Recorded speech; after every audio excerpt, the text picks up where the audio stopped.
यार उसने तो प्रोफेशनलिज्म वाली बात को दिल पर ही ले लिया। इसकी टीम तो 2-3 दिनों में काम पूरा कर छोड़ेगी। नहीं खैर, अब ऐसी भी बात नहीं है। इस पूरे अरसे में उसने एक बार भी झांक कर नहीं देखा कि उसकी टीम कैसे बेहंगम, बेढंग और बेरंग किए हुए मेरे फूड बूथ को।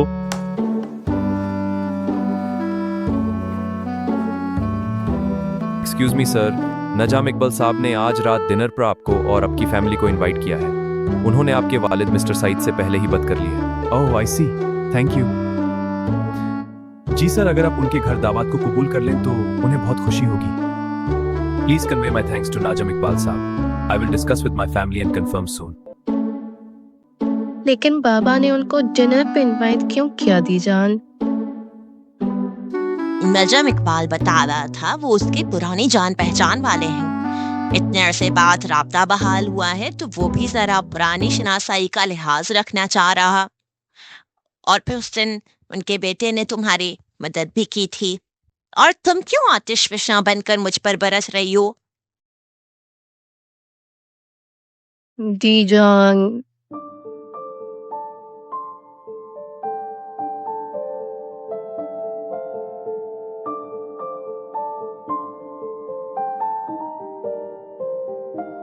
क्यों उदास रहती हो नजो?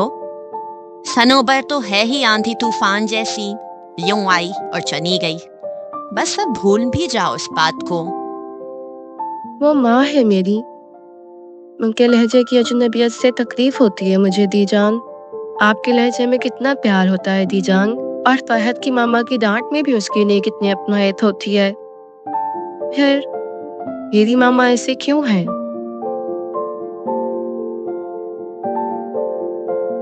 समझ नहीं आता कि फिर वो मुझसे मिलना क्यों चाहती थी।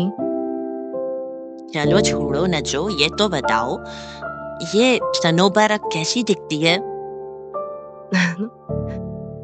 अब भी वैसे ही दिखती हैं तकरीबन। और बाल भी हमारी तरह सफेद नहीं हुए।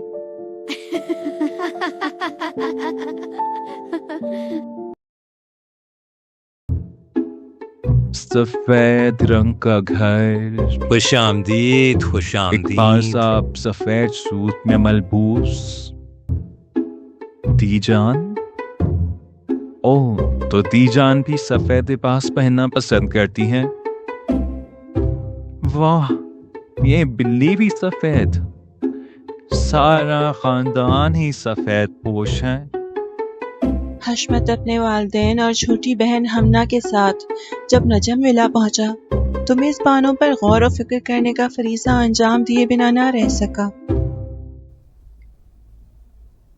भाई ये कितनी खूबसूरत है ना, काश मैं भी अल्बिनो होती। पागल, बीमारी की हसरत नहीं करनी चाहिए। हाँ, अलबत्ता किसी की नेक सीरत पर रश्क कर सकती हो। नेक सीरत पर सिर्फ रश्क से काम नहीं चलता, सीखने की और सीखकर अपनाने की कोशिश भी करते हैं। हाँ, सईद साहब से काफी अरसे के चंद बाद एपेटाइजर्स मुलाकात के हुई साथ है। कुछ देर हल्की फुल्की बातें हुई। फिर मुख्तलिफ चने लवाज़मात आए, से खाना मेहमानों लग की गया है तवाज़ुन आज। की गई। आखिर में मीठे में जब ब्लूबेरी आइसक्रीम के कप आए तो दीजान और इकबाल साहब की मुस्कुराहट कहीं जा छुपी। ब्लूबेरी आइसक्रीम यानी वो उदास है। वो इतना उदास क्यों रहने लगी है?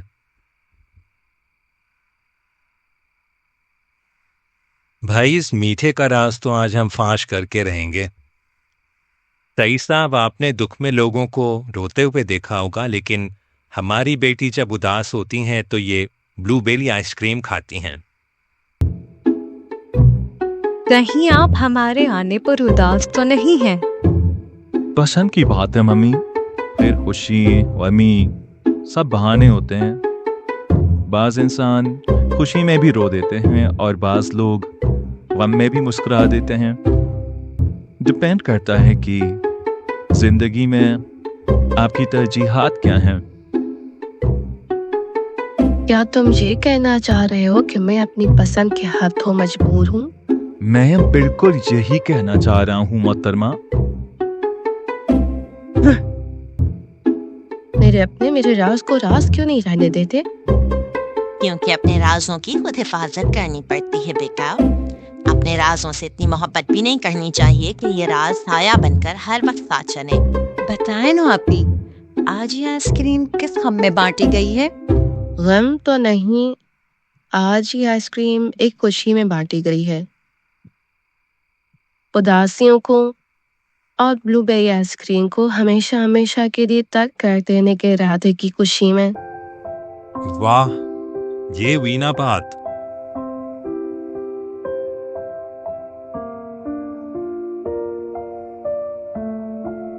बहुत शुक्रिया नजम आज की शाम के लिए, सच में हमें बहुत अच्छा लगा। लॉन से गुजरते हुए जब नजम इकबाल साहब सईद साहब से महज गुफ्तगू थे, दीजान आपका मिसेस sense of सईद और humor हमना मुझे बहुत अच्छा दीजान के माजी के चुटकुले सुनते और सुनकर हंसते नहीं थक रही थीं।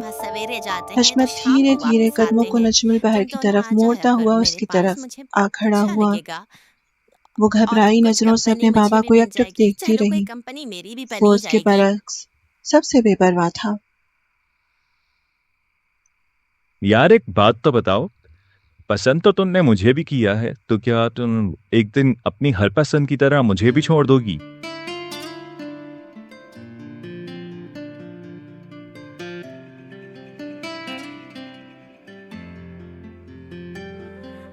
मुझ पर इस आजमाइश की नौबत ही नहीं आई।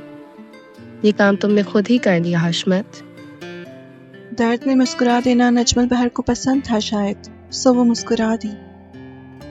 और दर्द में रो देना शायद हशमत को पसंद था, सो उसकी आंखों में नमी भर आई थी। वो रुक ना सका और तेज कदमों के साथ गाड़ी की तरफ चला गया। वो चल ना सकी और वहीं खड़ी उसे जाते देखती रही। न जाने ये हैसियत उसे कितनी बार सहनी मुकद्दर है, जिंदगी को बार बार रुखसत होते देखना, बगैर अलविदाई कलिमात के धड़कनों का दिल से जुदा हो जाना।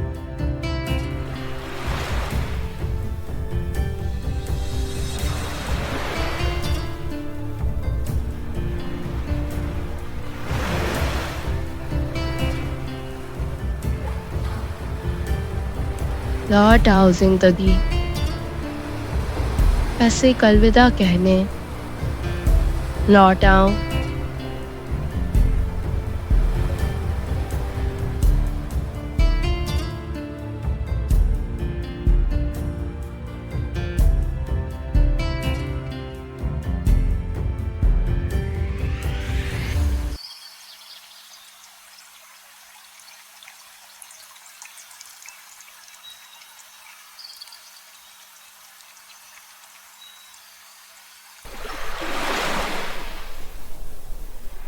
That's it.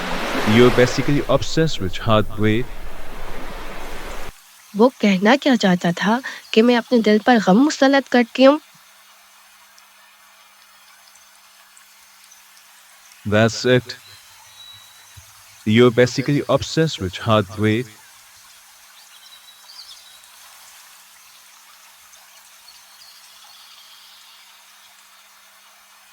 Obsessed with heartbreak? Obsessed with heartbreak? Need some water?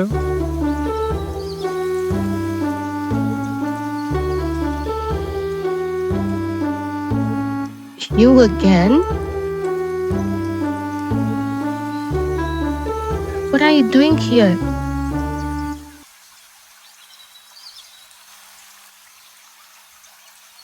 I'm not answerable to anyone at a public place. Well, Anzu kept insisting that I should apologize to you.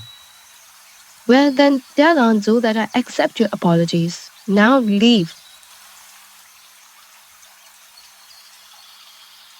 हाँ, तुम फिरंगी लड़कियों को अटेंशन पसंद नहीं है, जानता हूँ, मगर यार हम लोगों का भी दिल करता है कुछ बिला वजह की गुफ्तगू करें, यूं ही खामखा।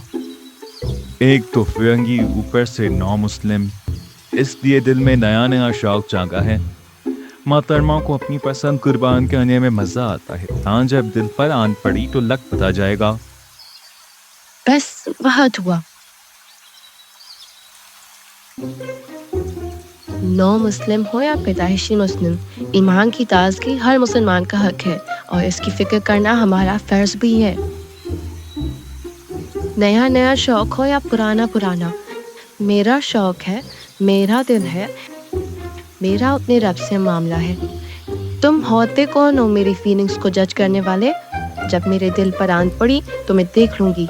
तुम अपने काम से काम रखो और जाकर अपनी मुलाजमत पर ध्यान दो। तुम तुम पाकिस्तानी। आह,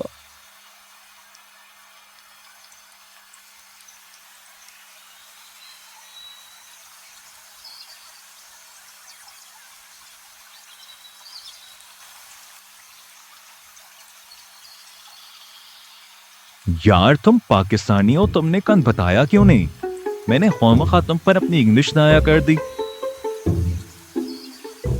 अब ख्वामखा अपनी उर्दू दाया मत करो और चले जाओ।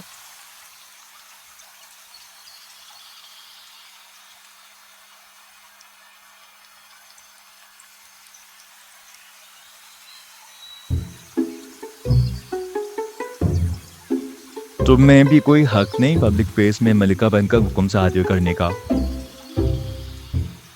तुम्हारी वजह से मेरा ये यादगार ट्रिप बर्बाद हो चुका है। अरे यार मोहतरमा, मैं एक बेहतरीन टूर गाइड हूँ।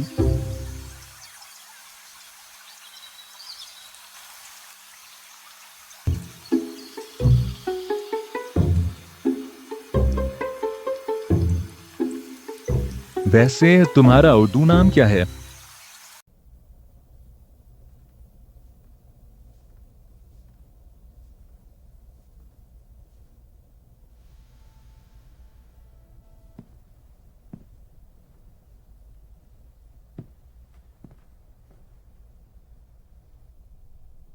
नज्म बहर।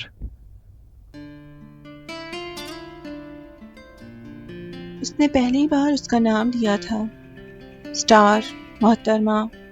इस नजम जैसे अलकाबात नहीं, उसका अपना नाम। जानती हो नजमुल बहर, जब तुम्हें जापान में छोड़ आया था तब से हर रोज खुली आंखों से एक ख्वाब देखा है।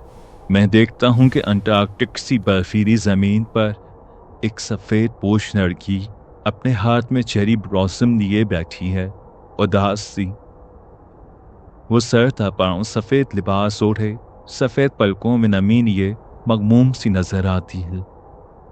जब मैं उसके सामने जाता हूं तो वो घबरा जाती है, जैसे कि मैं उसके लिए कोई अजनबी हूं, और फिर वो कहीं दूर चली जाती है और आसमानों में कहीं गुम हो जाती है।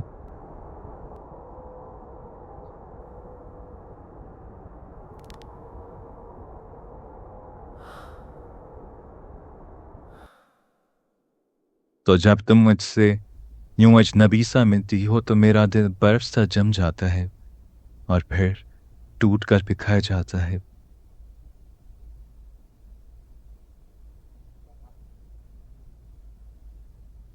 जानते हो हशमत, बंद आंखों से कभी एक ख्वाब मैंने भी देखा था। सुनोगे? मैंने देखा कि मैं समंदर किनारे टहल रही हूँ और मेरे साथ कदम से कदम मिलाकर कोई साथ चलता जा रहा।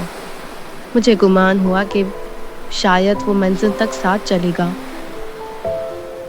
फिर मैं चंद फूल चुनने गई और जब मैं लौटी तो वो वहां नहीं था।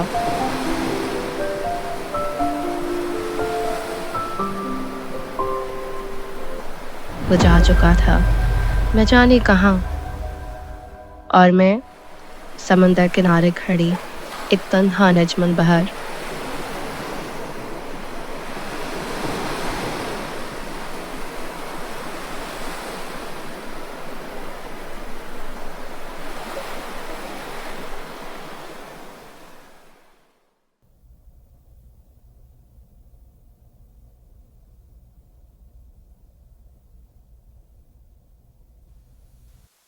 चलते चलते गिले शिकवे कहीं पीछे छूट गए थे। खफ की रास्ता भूल गई और दोस्ती आगे मुंतजिर खड़ी थी। इसके बावजूद गालिबन नजमुल बहर ने उसे अपना उर्दू नाम बताना जरूरी नहीं समझा था। उसकी जबान भी स्टार सान यानी मोहतरमा स्टार कहने की आदी हो रही थी। वैसे मोहतरमा, इतनी कम मुद्दत हयात रखने वाले ये मामूली से फूलों को इस कदर गौर से झड़ता हुआ देखने की वजह? वसा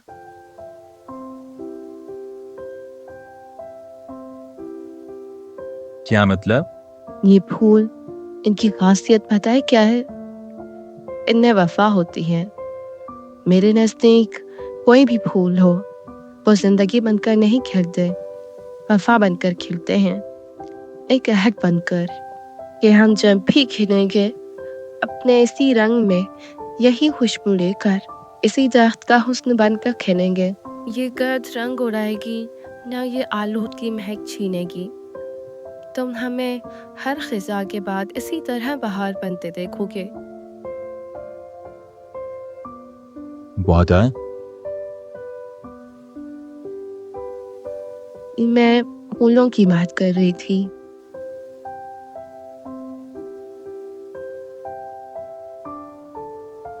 वैसे तुम्हारे हिजाब का अंदाज दुरुस्त नहीं है। हाँ, तुम्हारा ये शरई बुनियाद देखकर मैं पहले ही अपनी कोताही पर नाज़िम हो रही थी। अच्छी खासी तानेबाज हो। नहीं, वो तो तुम्हारी फील्ड है। आज तुम्हारी वजह से मेरी बस की मिस हो गई। और कल भी तुम्हारी बस मिस होने वाली है, क्यों? क्योंकि मैं लेने आ जाऊंगा तुम्हें।